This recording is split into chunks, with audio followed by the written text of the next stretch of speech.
El poeta José López Ruiz ha dicho en unos hermosos versos sobre una ciudad: me perderé embriagado por ese laberinto de tus calles angostas que aroma la biznaga, y me pondré tu capa de jade y de corinto, tus bugambillas mágicas en donde el sol se apaga. Tu catedral de oro me encenderá su hoguera cuando la tarde enfríe sus luces otoñales, y acostaré en mis ojos flores de adormidera para soñar de noche 40 catedrales.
Reanudamos nuestra crónica de la Málaga de ayer, en aquellos años 70, en los que la ciudad alcanza su máximo apogeo dentro del 19. Este grabado nos muestra cómo se ha extendido su caserío. A la derecha de la pantalla, la Plaza de la Merced. También puede verse al fondo, a la derecha, la antigua Plaza de Toros de Puerto Parejo, tercera que hubo en Málaga. La primera estaba en las proximidades de la calle Cuarteles, y la segunda, la de Álvarez, donde se encuentra hoy el Garaje de las Delicias. A la izquierda, los penachos de las chimeneas fabriles señalan la zona industrial. Es la Málaga del Gran Estirón, una Málaga que, gracias al esfuerzo de sus hombres, los naturales o los naturalizados, ocupa ya un destacado lugar entre las ciudades españolas. En el mes de mayo de 1874, el Teatro Cervantes se convierte en escenario de un acontecimiento lírico sin precedentes en la ciudad. El gran tenor Tamberlik cantará El Trovador. El cantante, uno de los favoritos del Real de Madrid, alcanza en Málaga un éxito extraordinario en el papel de Manrico.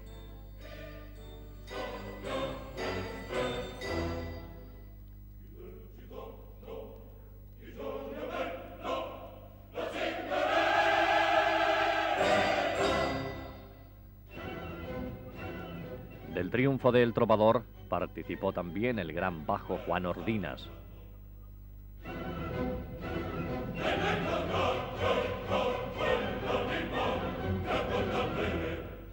El gran tenor Roberto Staño estuvo también presente en aquella inolvidable temporada en la que cantó el celebérrimo Duque de Rigoletto.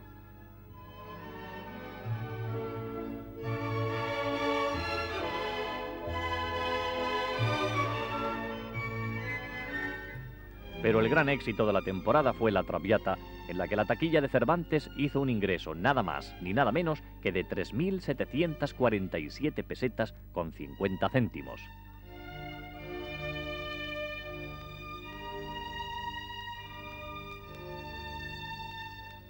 El Teatro Cervantes tenía por aquellas fechas un inmenso prestigio. A su escenario acudían actores tan destacados como el gran José Valero, Antonio Vico, Rafael Calvo,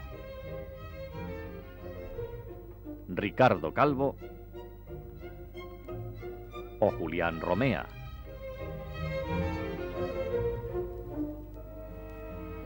En el mes de abril de 1876 se inaugura en Ronda un monumento al poeta Vicente Espinel, nacido en aquella localidad.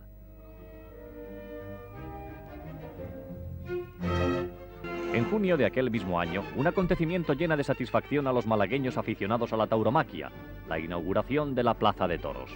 Esta magnífica fotografía de aquellos años, tomada desde unas huertas donde hoy en día se encuentran los Campos Elíseos, nos trae dos detalles muy curiosos. Primero, por los mástiles de los veleros que emergen tras la plaza, vemos que estos están atracados en el Muelle Viejo, muy cerca de donde hoy está el Hospital Noble. Y en segundo lugar, puede observarse cómo el agua del mar baña el pie de la aduana y de Puerta Oscura. He aquí el cartel anunciador de una de aquellas corridas inaugurales, concretamente la celebrada el 18 de junio, 7 días después de la apertura. Las entradas más caras eran las llamadas sillas de andanadas de palco, que valían 60 reales, y las más baratas, que recibían el pomposo nombre de entrada general a las ochavas, gradas y andanadas de sol, 8 reales.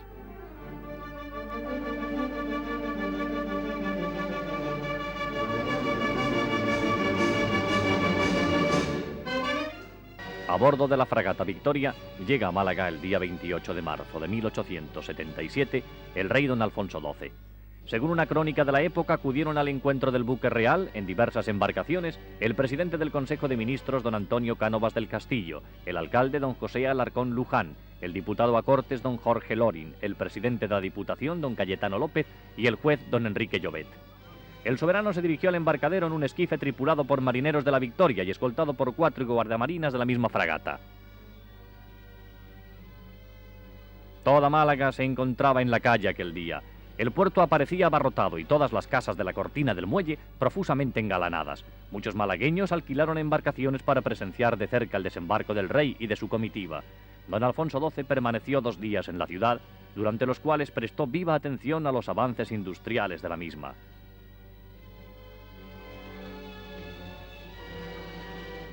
Pero, ¿cómo era la fisonomía de aquella Málaga de la visita de Alfonso XII, de aquella Málaga de finales de los años 1870? Hasta nosotros ha llegado una colección de fotografías de inestimable valor que vamos a ofrecer a ustedes y que a muchos malagueños va a producir gran sorpresa. Por ejemplo, ¿quién reconoce esta vista de la ciudad desde las huertas de Villazo, cerca del Hospital Civil? En primer término, la iglesia de San Pablo.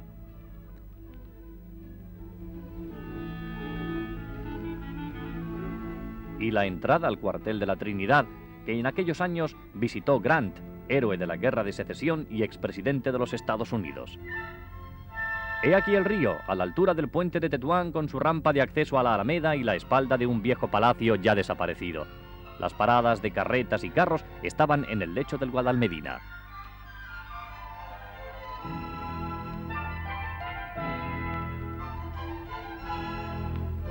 Remontando el río llegamos a Santo Domingo, con el puente de madera al fondo a la derecha. Pero el lugar más concurrido era sin duda el puente de la Aurora. Carros, puestos, tenderetes, más parecía aquel lugar una calle que un río.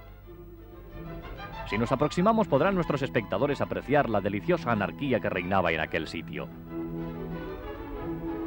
Vean ahora un plano más cercano, puestos de fruta, de vasijas, ropa tendida y más personas cruzando el río por una tabla que por el propio puente. En el recodo para subir al puente de la Aurora existía por aquel entonces una barbería, la de Juan Manuel Lanzas. Hemos podido leer en el letrero sobre la puerta. En aquel lugar comenzaba una larga fila de puestos ante los que regateaban una y otra vez las mujeres de aquel barrio. Era el mercado de Puerta Nueva. La situación de este mercado puede apreciarse mejor en esta otra fotografía muy posterior de los primeros años de nuestro siglo.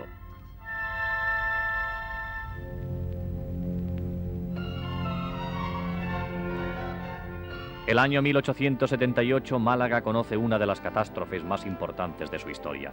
La filoxera arrasa las hermosas viñas que dieron fama mundial a la ciudad. Los medios de la época, a pesar de los esfuerzos de la Sociedad de Ciencias, son impotentes para atajar la horrenda plaga. Los insectos, Phylloxera bastatrix, de una voracidad impresionante, hacen desaparecer en poco tiempo lo que los malagueños habían tardado siglos en crear. Una de las más potentes industrias del país, las uvas, las pasas, el vino dulce, queda reducido casi a cero. Un horrible panorama de desolación se extiende ante la vista en lo que hasta entonces fueron alegres y cantarines montes de Málaga.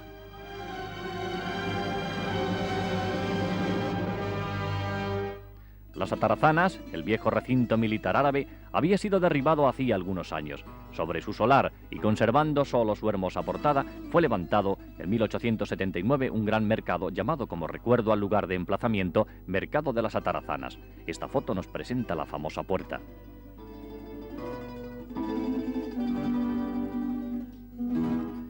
Por el año de 1880 sitúa Francisco Bejarano el comienzo de la última gran etapa de la Alameda como principal arteria de la ciudad. Eran famosos por entonces sus iluminaciones de gas con motivo de las fiestas del Corpus. La Alameda era también marco tradicional para las brillantes celebraciones de los carnavales malagueños, famosos en toda España. A principios de este año de 1880 se inaugura el Conservatorio de Málaga, creado por la Sociedad Filarmónica, que tan excelentes músicos daría a la ciudad en el futuro. Es nombrado director del mismo don Eduardo Ocón.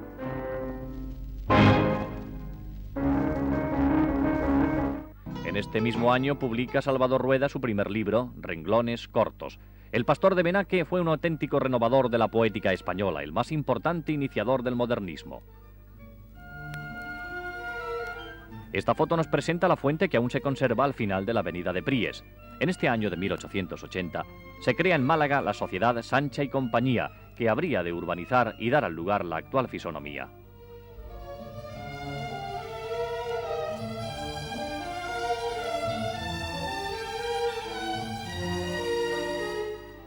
Sarasate en Málaga. El día 12 de mayo de 1881 la ciudad aclama al genial violinista navarro. Comentando el primer recital, dice el avisador malagueño: se comprende ahora que nuestro compatriota viniese precedido de tan alta reputación. Aquel año destaca singularmente en la escena la actriz malagueña Concha Costán. A principios de 1882, la Sociedad Filarmónica ofrece un concierto a cargo de un pianista español que ya había triunfado en Europa y América. Se llamaba Isaac Albéniz. Durante su estancia en Málaga, Albéniz visitó la Caleta. Esta misma caleta que aparece en sus pantallas a través de esta fotografía.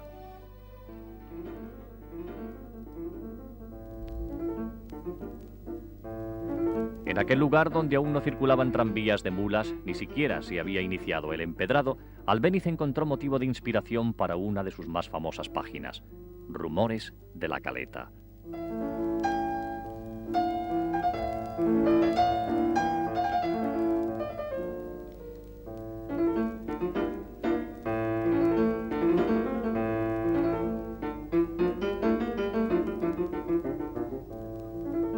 Quizá la noche, con olor a limonero, y los ecos de un cante escapado de alguno de aquellos ventorros, llevara a su espíritu ese sello melancólico que imprimió a la obra.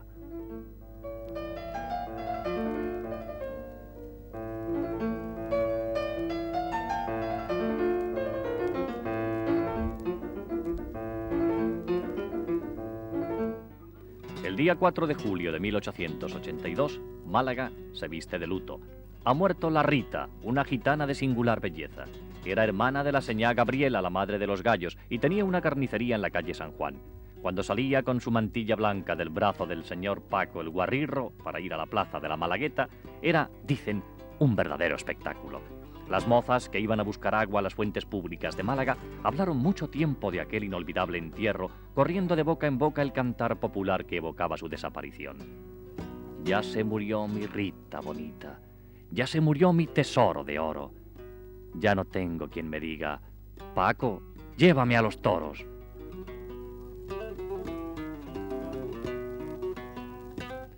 En 1883 se presenta en el Cervantes el divo de los divos, el primer tenor del mundo, Julián Gallarre.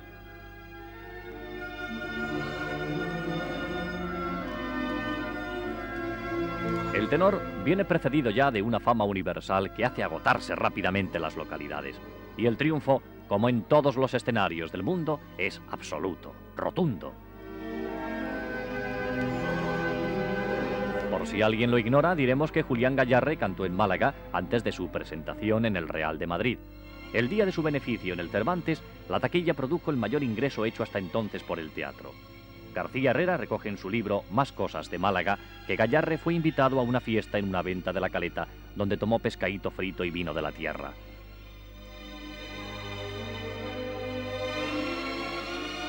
Allí hizo el tenor roncalés amistad con el incomparable Juan Breva, al que pidió le enseñara a cantar malagueñas. Y dice García Herrera que Julián se pasó más de una hora intentando aprender lo que Juan Breva pacientemente le enseñaba. Al final, Gayarre tuvo que abandonar su intento exclamando: «No, Juan, esto es solo vuestro, y para cantarlo hay que nacer en esta bendita tierra».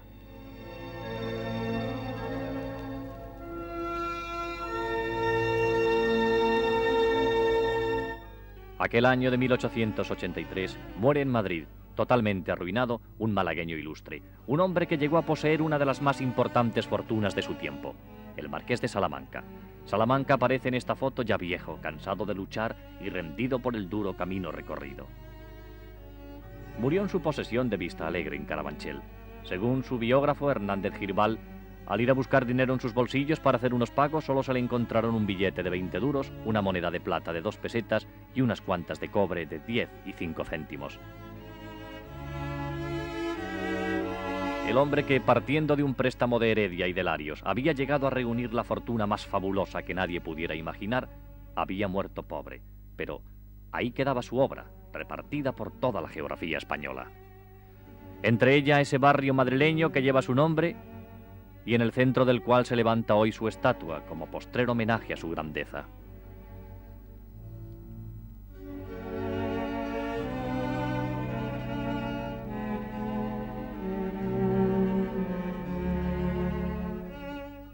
En 1884, Málaga sufre los efectos de varios terremotos de gran intensidad.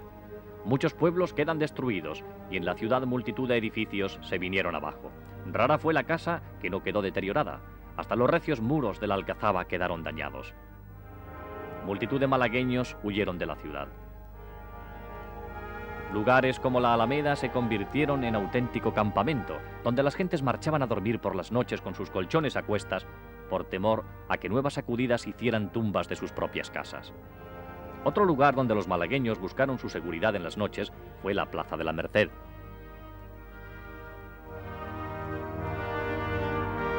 El rey Alfonso XII, que tenía ya la muerte rondando su cuerpo, viene a Málaga a los pocos días de la catástrofe. Se cuenta que después de los actos oficiales, el soberano fue llevado a una venta del Camino Nuevo. Allí cantaba Juan Breva. El gran malagueñero se arrancó ante Alfonso XII con esta copla. 4 sabios se juntaban en la agonía de un rey, y los 4 se espantaban porque al mandar Dios, su ley, ciencia y dinero se acaban. A los pocos meses, el rey de España moría en el parto. Todos los esfuerzos de la ciencia por salvar su vida fueron inútiles.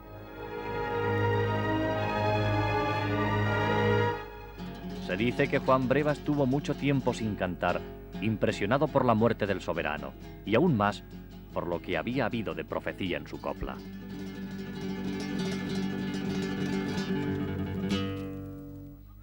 Después de los terremotos, Málaga se dispone a reanudar su vida y su trabajo. Pero la desgracia parece perseguir a la hermosa ciudad andaluza. A la filoxera y a los terremotos se une este año de 1885 una fortísima epidemia de cólera. Las muertes son muy numerosas, sobre todo en algunos pueblos cercanos.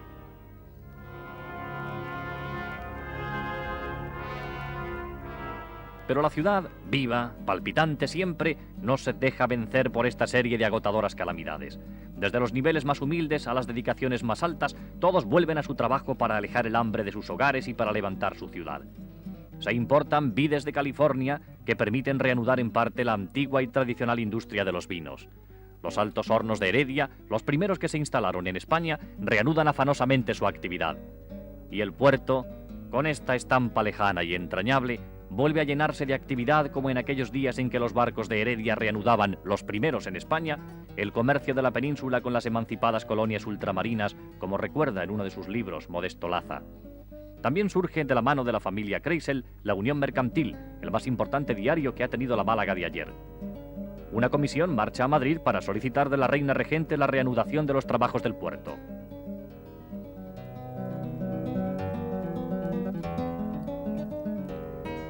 Y se piensa en una obra de gran envergadura que permita ganar terreno al mar para contar con grandes muelles y fuertes defensas contra los temporales de levante. Y también se piensa en hacer avanzar la tierra para crear un gran paseo con palmeras, un parque que un día llegue a unirse con la Alameda, como soñaría don Antonio Cánovas del Castillo. Y el panorama urbano comenzará a transformarse. Este lado del puerto, prácticamente inútil, con el agua al pie de la cortina del muelle, que solo valía para acoger embarcaciones de pequeñísimo calado, esta dársena para esquifes, comenzaría a ser rellenada de esta forma.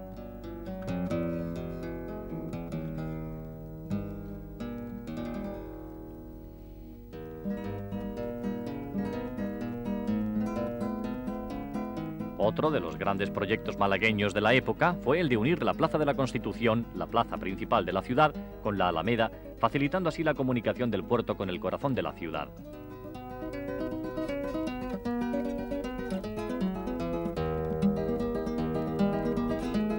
La obra se llevaría a cabo abriendo una calle amplia, llena de edificios modernos.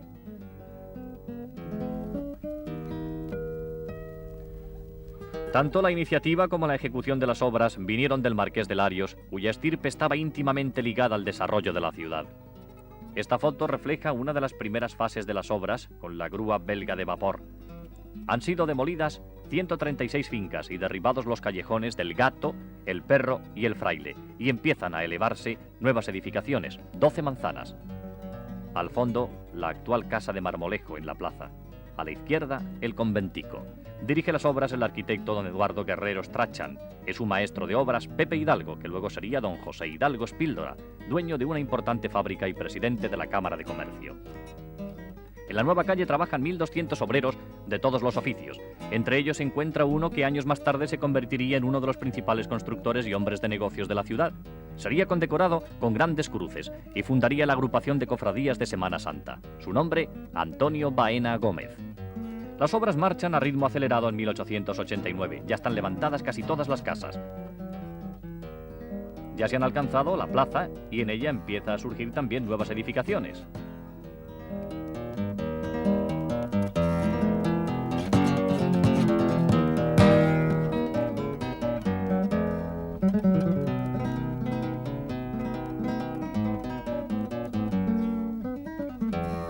Solo queda ya por terminar algún edificio aislado cuando los obreros comienzan a pavimentar la calle. La calle aparece en esta fotografía ya terminada, lista para su inauguración.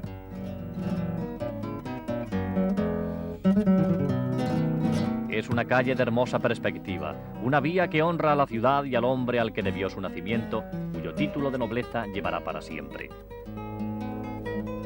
Será la famosa calle del Marqués de Larios. Esta es la histórica foto del 19 de agosto de 1891, día de su inauguración oficial.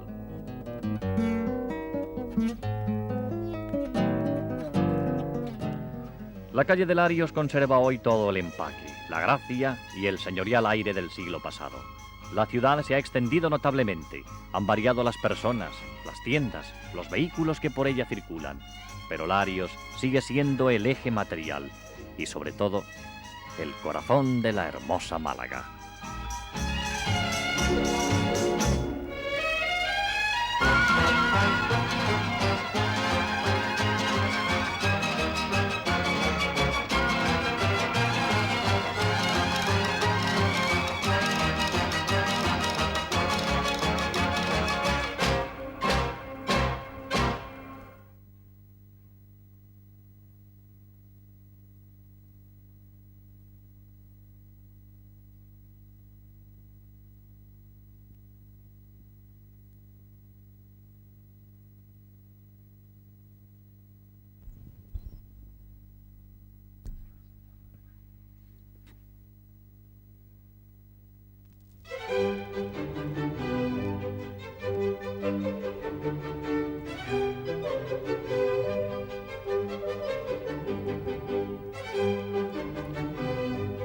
Durante todo este periodo de reformas urbanas, de crecimiento y modernización de su ciudad, los malagueños no han olvidado la faceta artística de su personalidad.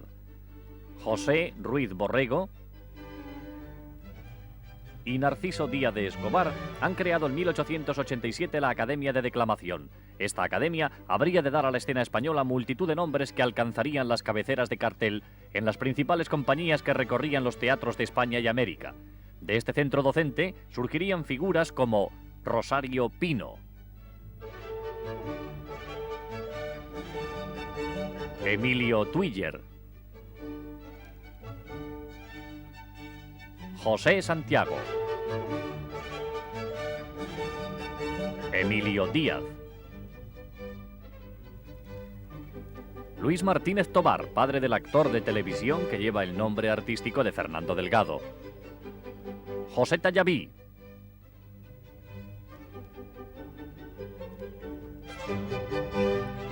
Pepe Rivero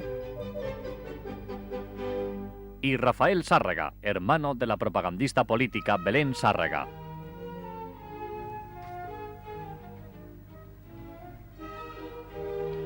Entre los muchos alumnos que contaba la escuela malagueña, había una jovencita que poco tiempo más tarde habría de convertirse en una primerísima actriz española, triunfadora tanto en nuestros proscenios como en los de todo el mundo.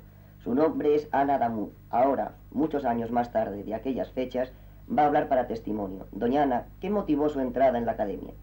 Uy, pues una desgracia de familia, porque es que nosotros fuimos a vivir con mi abuelo que vivía en Málaga, en una casa de don Narciso Díaz de Escobar.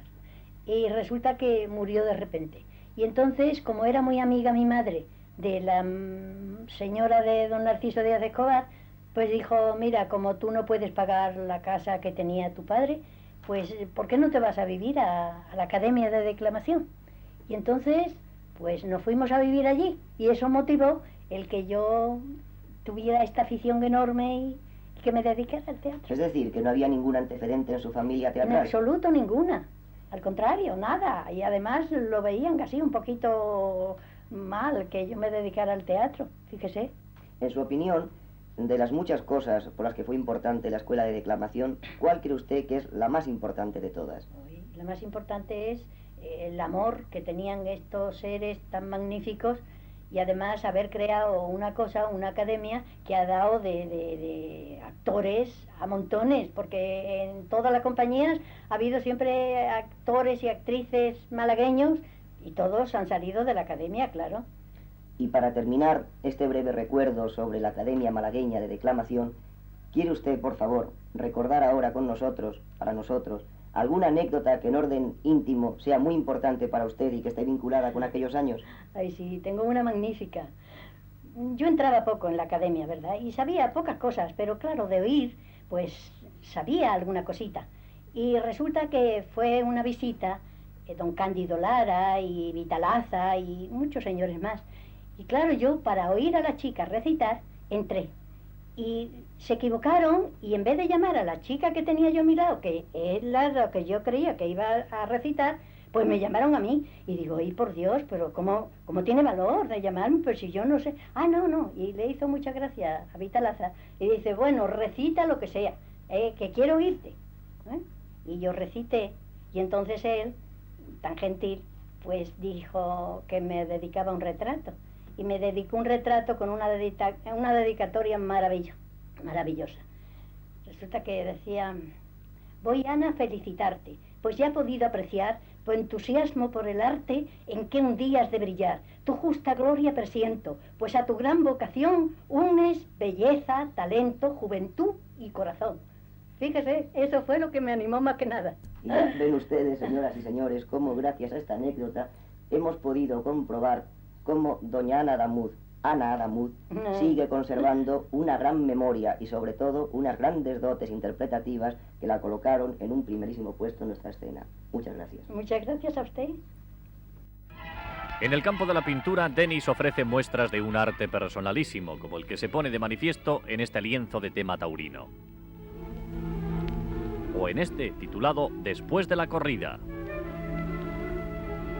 Enrique Jaraba pinta su Faena de los Limones. Simonet, con su magnífica técnica y el dominio más expresivo del color. Martínez de la Vega, uno de los pintores más interesantes que ha tenido Andalucía en el pasado siglo. Moreno Carbonero con su Príncipe de Viana, medalla de oro de la Exposición Nacional de 1881. Su famosísima conversión del Duque de Gandía, también medalla de oro de la Exposición Nacional, esta vez de 1884. El día 1 de julio de 1887 se abren al público los Baños de la Estrella. Recoge la unión mercantil que su dueño, don Manuel Ledesma, invitó espléndidamente al público que asistió el primer día a tomar los baños. Había tinas de mármol para aguas templadas, dulce o de mar. Había también albercas colectivas de agua de mar. Y una gran terraza sobre la que podía contemplarse, decía el periódico, muy cómoda y tranquilamente la belleza del mar. La simpática Alameda sufre una modificación de su ornato en la parte en que se enfrenta con la acera de la Marina. La fuente italiana, que tantos años ha permanecido en este lugar, pasa al otro extremo, es decir, a la entrada del puente de Tetuán. En su lugar es colocada una estatua del Marqués de Larios, obra de Benlliure. Después de medio siglo de vida, deja de publicarse un periódico diario titulado El Avisador Malagueño. La suscripción valía 10 reales mensuales que debían pagarse anticipados por si las moscas. No obstante, los malagueños podían consolarse leyendo este diario independiente de la tarde titulado Di Garrotazzi, que publicaba muy seriamente noticias como esta: el Cabo Peña llevó anoche a cabo la detención de un sujeto, etcétera, etcétera.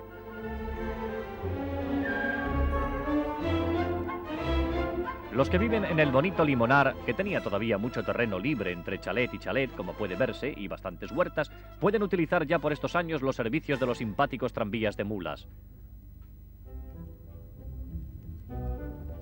La Caleta tiene ya, por esta época, muchos de los palacetes que pueden verse hoy. Los tranvías de mulas, que tenían por la Caleta muy pocos parroquianos, eran una institución casi familiar, algo así como lo que en los años 30 y 40 de nuestro siglo era el famoso autobús de Doña Carmen.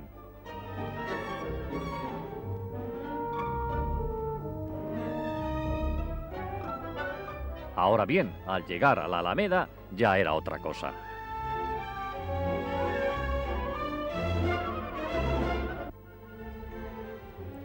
El año 1896 estarán ya casi terminadas las obras de relleno del puerto. Esta magnífica fotografía nos da una perspectiva muy valiosa de los terrenos ganados al mar.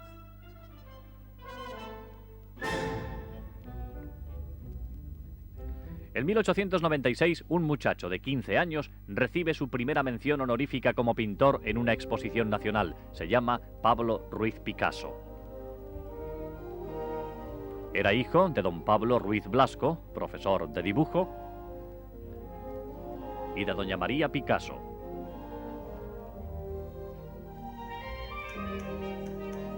Desde muy niño, Picasso sintió vocación de pintor, recibiendo las primeras lecciones de su padre.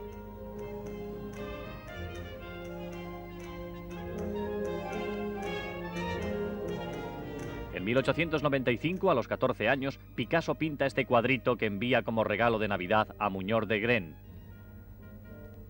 A finales de siglo encontramos al pintor en Barcelona, donde había sido destinado su padre. Aparece aquí Picasso en un magnífico dibujo realizado aquellos días por el gran Casas. Las cámaras de testimonio han recogido en Barcelona uno de los lugares donde habitó el gran pintor malagueño. La calle Conde de Asalto. Picasso fue uno de los artistas que dieron vida con su presencia a aquel inolvidable café-restaurante de la calle Montesillon que se llamó Els Quatre Gats. He aquí una contribución del genial artista al ornato del local. El dibujante Opiso lo reflejará así en 1900.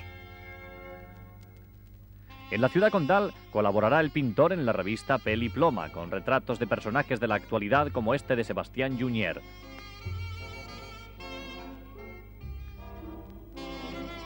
A principios de siglo marchará a París. Este es un autorretrato de 1901.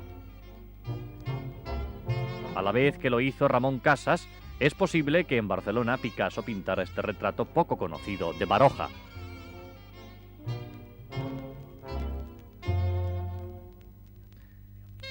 Picasso se afinca definitivamente en París, donde adquiere su mundial renombre.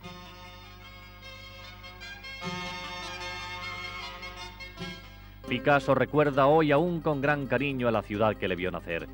Si usted, espectador amable, quiere verle alguna vez entornar los ojos y sonreír melancólicamente, háblele de su Málaga. En ese instante, se hará su amigo.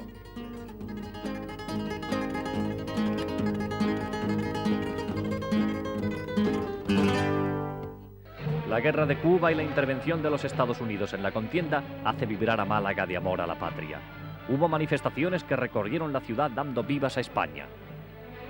Cada salida de un buque con soldados con destino a los campos de batalla cubanos convertía el puerto en un mundo de pañuelos que se agitaban en el aire y en un grito unánime de adhesión al ejército y a la patria.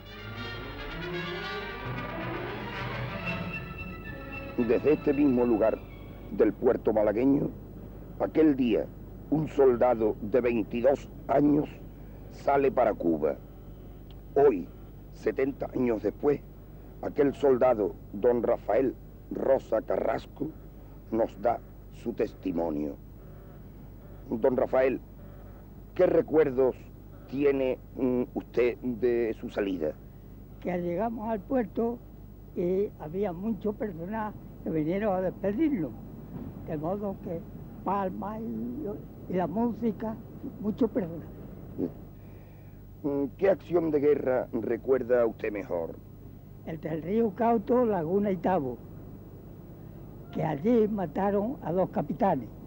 Uno era don Manuel Hidalgo y el otro el señor Garrido. ¿Y alguna acción más? Pasó muchas, pero claro, no voy a recordarlas todas. Luego después tuvimos un bombardeo por las fuerzas americanas y tuvimos 5 bombardeos. ¿Se necesita que digan los días de bombardeo? Sí. Pues el último día de junio 1, el 1 de julio otro, el 18 de julio otro, y el 12 de agosto otro, y del 14 al 15 el último, 5. La fisonomía de Málaga era ya así por estos años. La gran explanada que se ha formado frente a la cortina del muelle necesita un elemento de adorno.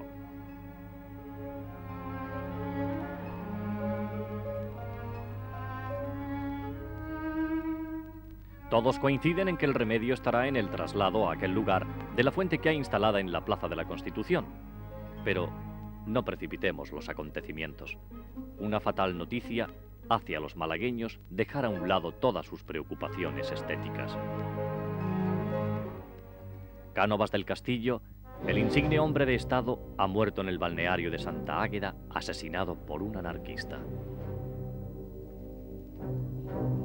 La prensa de todo el mundo da cuenta del atentado.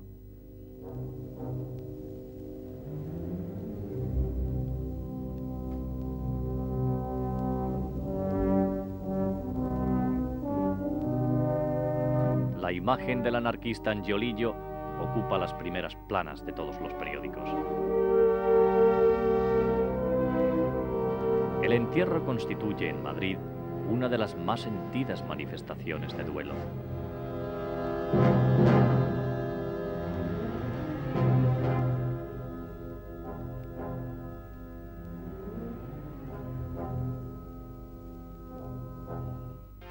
Málaga, siempre sensible a la llamada de la patria, tiende su mano a los heridos y repatriados de las campañas ultramarinas. El puerto es un ventanal por donde los malagueños hacen suyo el dolor de nuestros soldados. Enfermos, heridos, son llevados por gente de todas las clases sociales hasta sus alojamientos. Todos rivalizan en amor y en patriotismo. Un héroe de valer, uno de los que más se destacaron en la increíble gesta filipina, era malagueño, del valle de Abdalajís.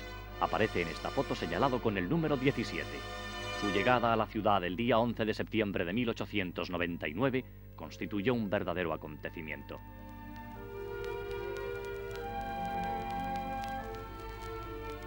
Pero aún reservaría el destino a Málaga otra ocasión en que mostrar la amplitud de su corazón.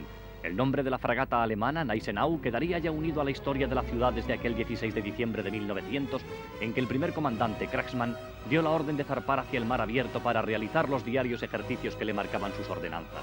La Gneisenau, buque escuela de la Marina alemana en viaje de prácticas, abandona el puerto malagueño contra la indicación del comandante de Marina que le anuncia la inminencia de un temporal de levante siempre peligroso en aquel mar. Cuando los marineros alemanes quisieron darse cuenta, ya era tarde. Todos sus esfuerzos fueron inútiles. El fortísimo mar lanzó el buque contra las escolleras como si fuera una cáscara de nuez. Infinidad de malagueños acudieron al morro para prestar su ayuda a los marineros que tratan de alcanzar la tierra por cables lanzados desde el buque. La mayor parte de ellos perecen en el intento. Otros, presa del pánico, se tiraban al mar siendo arrojados por las furiosas olas contra los bloques de piedra donde quedaban destrozados. Los gritos de los heridos, el ensordecedor ruido del viento y el mar y los fuertes crujidos de la nave ofrecían junto con aquellos terribles golpes de las olas un espectáculo realmente infernal. El heroísmo de los malagueños alcanzó límites increíbles. Hubo hombres y hasta mujeres que se lanzaron a las enloquecidas aguas para salvar vidas. Los nombres de estas personas entrarían con letras de oro en la historia de la ciudad. Yuste, el marinerito de 17 años, Felipe, el joven bañero de Apolo, y sobre todo la valiente Filomena, bañera de la Estrella que tantas vidas salvó en aquel inolvidable día.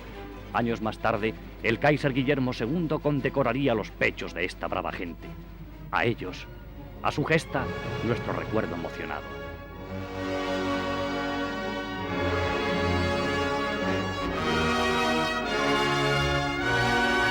Toda Málaga rivalizó en atenciones y cariño hacia los supervivientes. El cónsul alemán don Adolfo Pries tuvo, puede decirse, el ofrecimiento de Málaga en pleno para alojar a los náufragos. La vieja farola fue mudo testigo de la agonía del buque.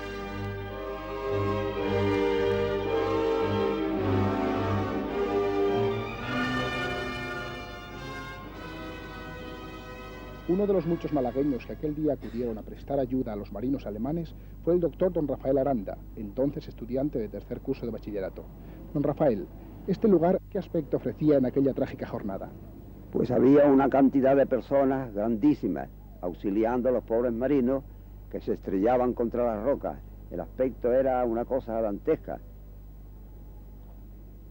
Recuerdo que muchos marinos se salvaron a nado yendo hacia la playa donde está actualmente las casas de Cantón. Durante muchos días después del naufragio aparecían cadáveres de los marinos alemanes por toda la costa.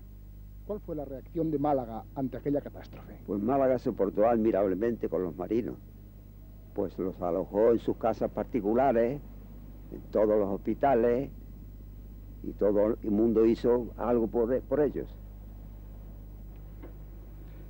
Otro testigo de aquel dramático día, un hombre de mar, don Juan Col.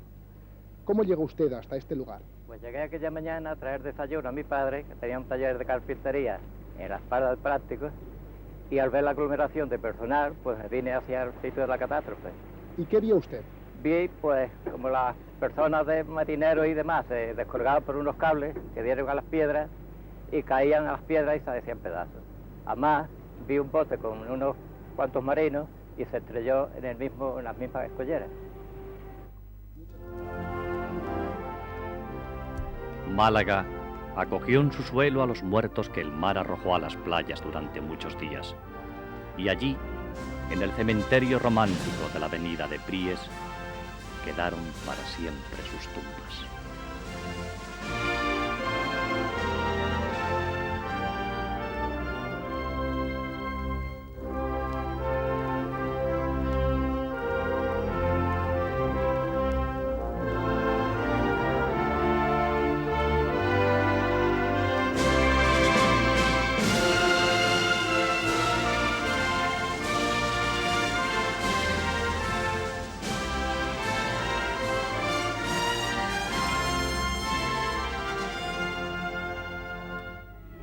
Málaga se enfrenta con un nuevo siglo.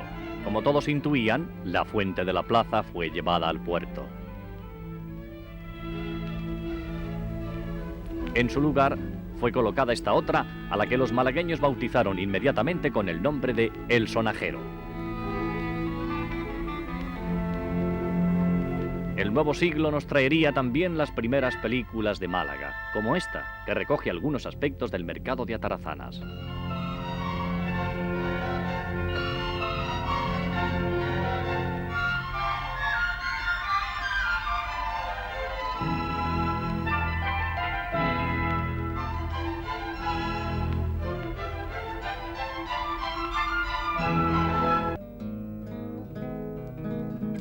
Y empezaría a formarse el parque, ese parque que tan gratos recuerdos guarda para los malagueños de todas las edades.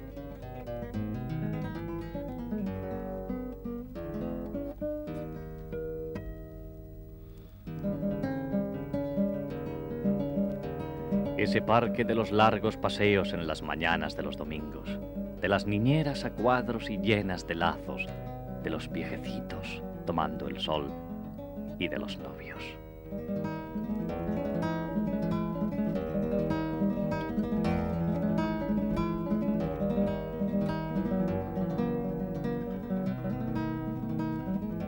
Aquel parque inolvidable es recogido ya por las cámaras cinematográficas del siglo naciente. Por el centro pasean a caballo los viejos y los jóvenes señores.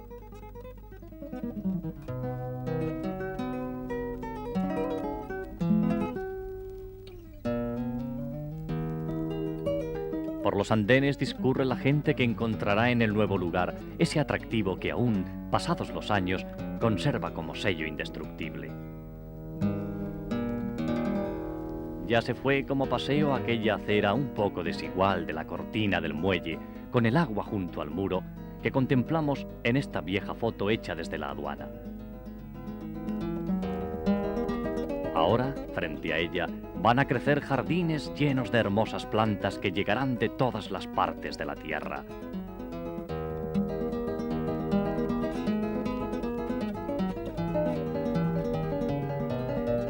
Y que realzarán la majestuosa belleza del edificio que mandó levantar el buen rey don Carlos III.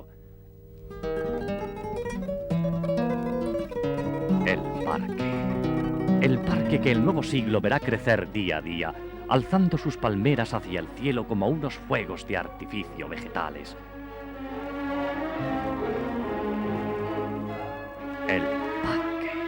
El parque con el incipiente paseo de los curas que comenzará a dibujar en el suelo ganado al mar su grata soledad.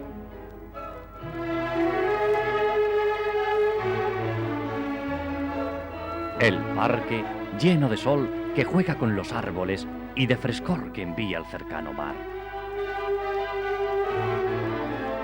Hasta este parque tan delicioso llegarán también las cámaras cinematográficas del nuevo siglo para dejar constancia de su poder de atracción en aquellos lejanos días. Málaga va a enfrentarse con el siglo XX. Le esperan días alegres y días duros, días de buenas corridas de toros, de mujeres guapas por sus calles, días de tragedia, de avalancha de las aguas, de soldados que marchan a la guerra agitando los graciosos gorrillos cuarteleros, días de llanto por los heridos que llegan de las tierras africanas. Serán días difíciles donde no faltará el terrible incendio, los desórdenes o la muerte. Sí, serán días duros, pero para esta Málaga vital y soñadora serán también días de ilusión y de esperanza.